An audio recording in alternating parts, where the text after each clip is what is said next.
Hello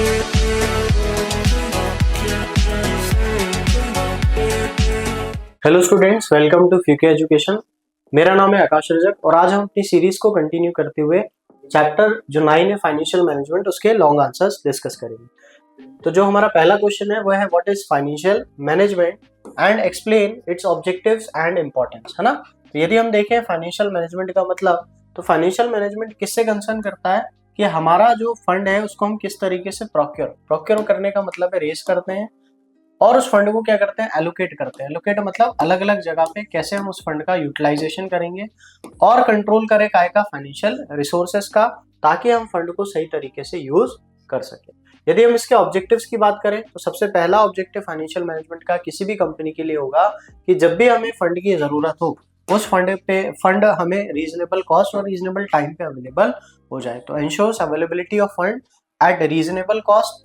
now second is maximise share holders wealth. हमारा एक main motive ये भी होता है कि जो इन्वेस्टर्स हमारे साथ जुड़े हुए उनकी जो वेल्थ है, उनकी जो एक तरीके से कैपिटल है वो भी इम्प्रूव हो, इंक्रीज हो, क्योंकि वो इन्वेस्ट ही इस पर्पज से कर रहे हैं कि बिजनेस का, अगर बिजनेस में हम पैसा दे रहे हैं तो बिजनेस उस पैसे को सही तरीके से यूटिलाइज करेगा और हमारी जो कैपिटल होगा उसको इंक्रीज करेगा। इसके बाद है हमारा जो रिस्क है उसको मिनिमाइज करें। जो हम रिस्क ले रहे हैं बिजनेस में वो कम से कम हो ताकि हम अपने फंड का बेटर तरीके से यूटिलाइजेशन कर सके। And optimum utilisation of resources, मतलब जो हमारे फंड्स हैं और जो रिसोर्सेज है उनका सही तरीके से यूज करना, ताकि जो वेस्टफुल एक्टिविटीज हैं या वेस्टफुल जो अननेसेसरी फंड रेज हो रहा है वो ना हो।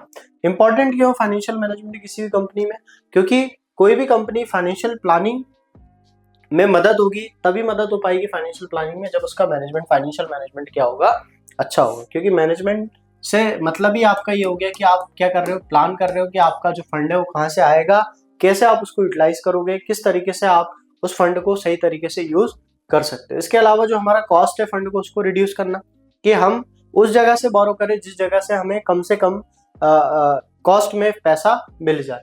इसके बाद है हमें जब भी फंड की जरूरत हो ऑपरेशंस में, तब हमारे पास फंड अवेलेबल रहे। इसके अलावा हमारा जो डिसीजन मेकिंग है उसमें हमें मदद करता है, क्योंकि सिंपल है, कोई भी कंपनी यदि ग्रो करना चाहती है, बढ़ना चाहती है ना, अपने टारगेट्स अचीव करना चाहती है, तो उसको फंड की हमेशा जरूरत पड़ती है। तो एक फाइनेंशियल अच्छा मैनेजमेंट ही उस चीज को पूरा कर सकता है। इसके बाद है हमारी जो प्रॉफिटेबिलिटी है वो भी इम्प्रूव करना या इंक्रीज करना, ताकि क्या हो सके, हम अपने प्रॉफिट से अपने बिजनेस को और एक्सपेंड और ग्रो कर सके। क्लियर।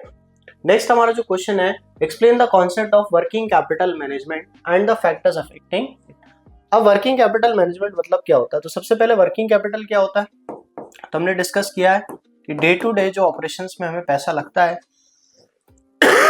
इसी पैसे को हम क्या बोलते हैं, वर्किंग कैपिटल बोलते हैं। यदि फॉर्मूला देखें तो करंट एसेट्स से जब हम करंट लायबिलिटीज हटा देते हैं तो यही हमारी क्या होती है, वर्किंग कैपिटल होती है। तो the difference between current assets and current liabilities is working capital.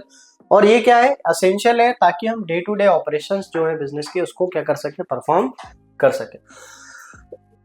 अब क्या क्या फैक्टर्स अफेक्ट करते हैं, सबसे पहला नेचर ऑफ बिजनेस, है ना। यदि मैन्युफैक्चरिंग फर्म होगा तो उसको ज्यादा वर्किंग कैपिटल की जरूरत होगी, अगर मैन्युफैक्चरिंग नहीं होगा तो उसको वर्किंग कैपिटल कम चाहिए, स्टॉक ज्यादा चाहिए, है ना, क्योंकि उसकी जो डे टू डे कॉस्ट होगी वो क्या होगी, कम हो जाएगी।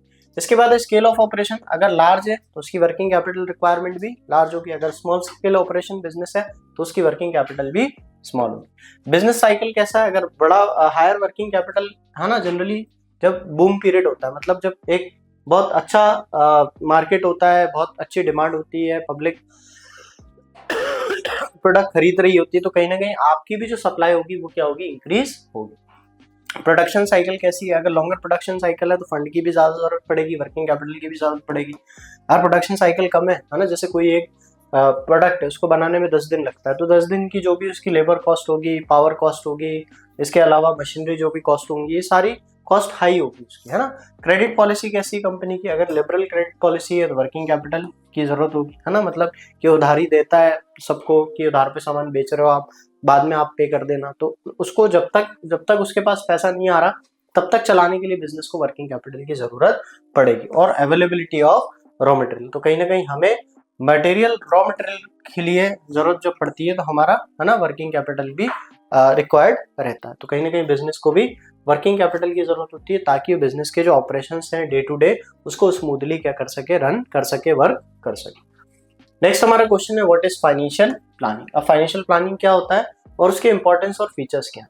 तो फाइनेंशियल प्लानिंग क्या होता है कि प्लानिंग रिलेटेड टू कैसे कि हम किस तरीके से हमारे फाइनेंशियल रिसोर्सेज को यूज करेंगे, रेस करेंगे, ताकि हम उसका ऑप्टिमम यूटिलाइजेशन कर सकें, ताकि जो रिसोर्सेज है वो वेस्ट ना हो। तो process of estimating the financial resources required to achieve organisational, तो हम किस तरीके से फाइनेंशियल रिसोर्सेज ला सकते हैं बिजनेस में ताकि हम अपने ऑर्गेनाइजेशनल गोल को क्या कर सकें, अचीव कर सकें। फीचर क्या है फाइनेंशियल प्लानिंग का। तो सबसे पहला लॉन्ग टर्म और शॉर्ट टर्म फाइनेंशियल प्लानिंग होती है। लॉन्ग टर्म मतलब कि हमारे जो फिक्स्ड एसेट में हम पैसा खर्च करना चाहते हैं, करने वाले वो, या जो शॉर्ट टर्म में हम पैसा खर्च करने वाले हैं वो, तो उसके बारे में हमें सोचना कि किस तरीके से हम पैसा लेके आएंगे, किस तरीके से हम बिजनेस में पैसा इन्वेस्ट करेंगे, और वो मनी जो होगा बिजनेस का वो किस तरीके से हमारी लॉन्ग टर्म जो ग्रोथ है उसको अफेक्ट करेगा। दूसरा, focus on optimum use of fund, मतलब कि प्लानिंग क्या फोकस करता है कि हम जो रिसोर्सेज हैं, हम जो काम है हमारा, उस काम का या जो हमारा मनी है उस मनी को किस तरीके से बेटर तरीके से यूज कर सके, मतलब उसका जो अननेसेसरी यूज है उसको क्या करें, स्टॉप करें। ये पॉसिबल तभी है जब हम क्या इंप्लीमेंट करेंगे ऑर्गेनाइजेशन में फाइनेंशियल प्लानिंग। और कहीं ना कहीं हमें लिक्विडिटी इंश्योर कराए कि जब भी हमें फंड की जरूरत पड़े, रिक्वायरमेंट पड़े, तब हमारे पास क्या अवेलेबल हो, फंड अवेलेबल हो। जब भी हमें फंड की जरूरत है तब हमारे पास पैसा अवेलेबल हो जाए। और इसके अलावा हमारी जो प्रॉफिटेबिलिटी है वो क्या हो, बनी रहे, कि प्रॉफिटेबिलिटी जो भी बिजनेस की है वो कंटिन्यू रहे, और बिजनेस को जब भी पैसे की रिक्वायरमेंट है तब बिजनेस के पास पैसा अवेलेबल हो जाए। इंपॉर्टेंस क्या है फाइनेंशियल प्लानिंग का, तो कहीं ना कहीं हमारी अनसर्टेनिटी को रिड्यूस करता है। कैसे? क्योंकि जब आप एक रोड मैप के थ्रू, प्लान के थ्रू वर्क करते हैं तो उस प्लान के थ्रू आपको क्या मिलती है, क्लैरिटी मिलती है कि अननेसेसरी किसी भी तरीके की डिफिकल्टीज आती हैं तो आप पहले से ही उसके बारे में क्या होते हैं, आपने पहले से उस चीज को सर्टेन करके रखा हुआ होता है, पहले उस बारे में कुछ सोच के रखा होता है, ताकि आप जब उस सिचुएशन को फेस करते हैं तो आप उसको इजीली क्या कर सकते हैं, हैंडल कर सकते हैं। दूसरा, कहीं ना कहीं ये हेल्प करता है हमें कंट्रोलिंग में, फैसिलिटेट करता है कंट्रोलिंग में, क्योंकि बिना फाइनेंशियल एक्टिविटी के अगर प्रॉपर नहीं होगी तो सारे ही जो डिपार्टमेंट्स होंगे वो क्या हो जाएंगे, बेकार हो जाएंगे, क्योंकि बिना फाइनेंस के किसी भी डिपार्टमेंट को चलाना पॉसिबल नहीं है। तो एक अच्छी फाइनेंशियल प्लानिंग क्या करेगी, कोऑर्डिनेशन क्रिएट करेगी, किसके बीच में, एम्प्लॉयज के बीच में, किसके बीच में, डिपार्टमेंट्स के बीच में, ताकि डिपार्टमेंट्स क्या कर सके, स्मूथली वर्क कर सके। इसके बाद जब भी हमें फंड की जरूरत हो तो टाइमली फंड क्या हो, अरेंज हो जाए, टाइमली हमारे पास क्या हो, फाइनेंस अवेलेबल हो जाए। जब भी हमें फंड की जरूरत पड़े पेमेंट करने के लिए, या हमें किसी क्रेडिटर्स को पेमेंट करनी है, या हमारे जो इंटरेस्ट वगैरह है बोरोइंग्स पे उसको पेमेंट करनी हो, तब हमारे पास फंड की रिक्वायरमेंट अवेलेबल।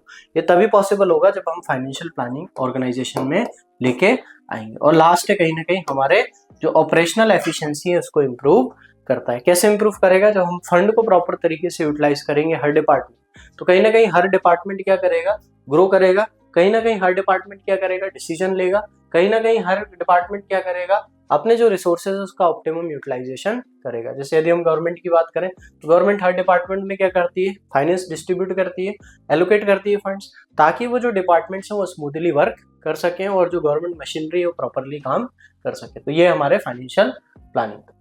नेक्स्ट जो हमारा क्वेश्चन है, explain the concept of dividend decision, है ना, डिविडेंड। अब डिविडेंड हमने पहले भी डिस्कस किया है कि डिविडेंड का मतलब क्या होता है। तो डिविडेंड मतलब होता है पार्ट ऑफ प्रॉफिट, है ना, जो कि हम किसको डिस्ट्रीब्यूट करते हैं, शेयर होल्डर्स को। तो part of profit distributed to share holder is called as dividend. तो इससे रिलेटेड जो हम डिसीजन लेते हैं कि जो हमने प्रॉफिट अर्न किया कितना बांटना है, किसको बांटना है कि नहीं बांटना है, बचा के रखना है आगे की ग्रोथ के लिए, इससे रिलेटेड जो भी डिसीजंस होते हैं हमारे डिविडेंड डिसीजन का पार्ट हो। तो dividend decisions related to decision about how much profit to distribute to share holder and how much to retain in the business, मतलब कि आप उसको या तो रिटेन अर्निंग के फॉर्म में बचा के रखना चाहते हो, या तो वापस उसको बिजनेस में इन्वेस्ट करना चाहते हो, और या उस प्रॉफिट को किसको डिस्ट्रीब्यूट करना चाहते हो, शेयर होल्डर्स को। तो इस डिसीजन को हम क्या बोलते हैं, डिविडेंड डिसीजन बोलते हैं। यदि हम फैक्टर्स की बात करें कौन कौन से, सबसे पहले कंपनी की प्रॉफिटेबिलिटी, क्योंकि यदि company regularly higher profit earn करेगी तो वो जो डिविडेंड होगी रिटर्न के तौर पे शेयर होल्डर्स को वो भी रेगुलर दे सकती, कंटिन्यू दे सकती।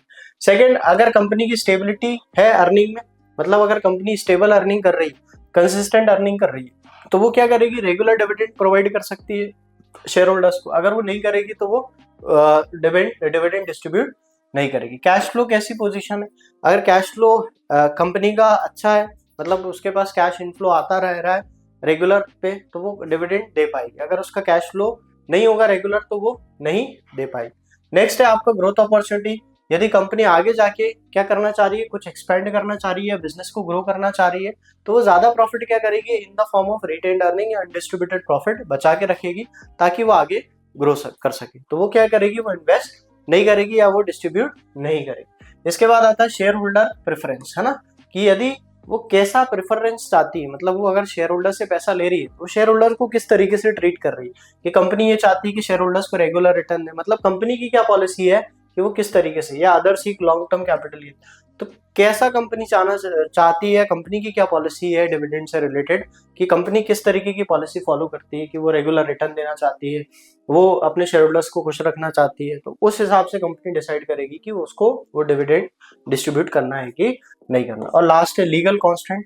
लीगल कॉन्स्टेंट का मतलब होता है कि जो डिविडेंड होता है वो लीगल, क्योंकि आप सिंपल है जो प्रॉफिट बांटते हो उस पर भी आपको एक टैक्स देना पड़ता है, साथ ही साथ आपके जो इंटरेस्ट पेमेंट्स है वो सारी पेमेंट करनी। जैसे हम प्रेफरेंस शेयर होल्डर्स की बात करें तो प्रेफरेंस शेयर होल्डर ऑलरेडी क्या करते हैं, रेट कैरी करते हैं, जो कि कंपलसरी है उनको पे करना। तो वो लीगल कांस्टेंट है जो कि आपको अलाउ करते हैं कि कंपनी को डिविडेंड पॉलिसी उस हिसाब से क्या करनी पड़ती है, फ्रेम करनी पड़ती है।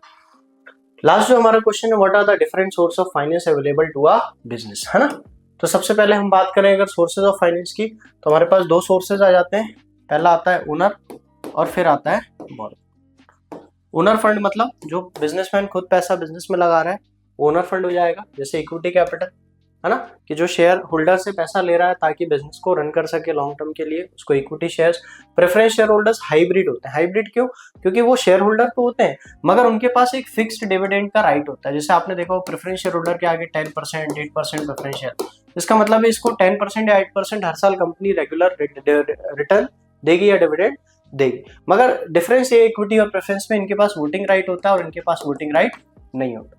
ठीक है, इसके बाद आते हैं डिवेंचर्स। डिवेंचर्स आपके बोरोड फंड में आ जाएंगे, जो कि आप एक तरीके से फिक्स्ड इंटरेस्ट ऑब्लिगेशंस के साथ किसी दूसरे पर्सन से क्या कर रहे हैं, बोरो कर रहे हैं, तो ये भी आपका एक सोर्स होगा फाइनेंस का।